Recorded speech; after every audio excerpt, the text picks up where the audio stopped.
मुल्हिद की नज़र में इंसान की शुरुआत और ये चार अहम बातें। पहला, अर्तिक्का का नज़रिया। दूसरा, फितरी अमल। तीसरा, कायनाती नुक्ता नज़र।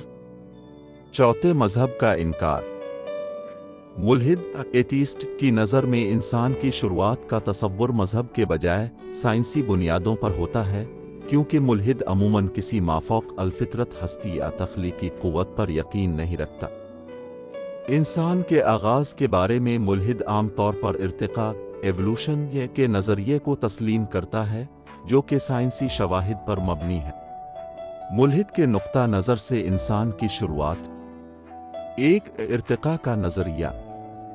इंसान की शुरुआत एक तवील इर्तिकाई अमल का नतीजा है, जो अरबों सालों पर मुहित है।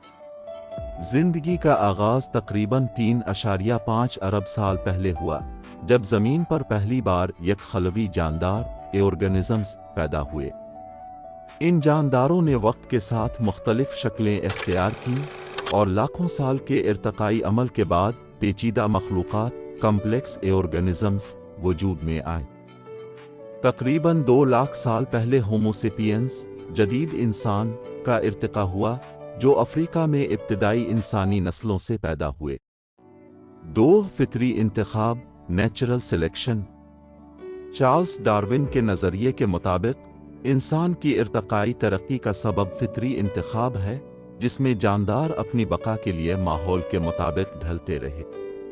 वो खुसूसियात जो जानदारों को बका में मदद देती हैं, अगली नस्लों में मुंतकिल होती हैं और वक्त के साथ नई अक़साम की तख्लीक होती है।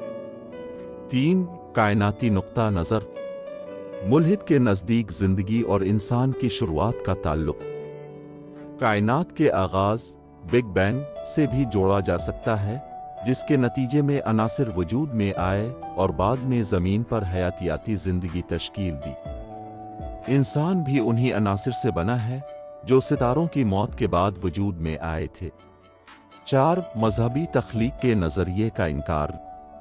मुल्हिद आम तौर पर मजहबी अकीदे, जैसे आदम व हव्वा किसी देवता के जरिए इंसान की तख्लीक को अलामती या अफसानवी कहानी समझता है और उसकी बजाय साइंसी तहकीक पर यकीन रखता है।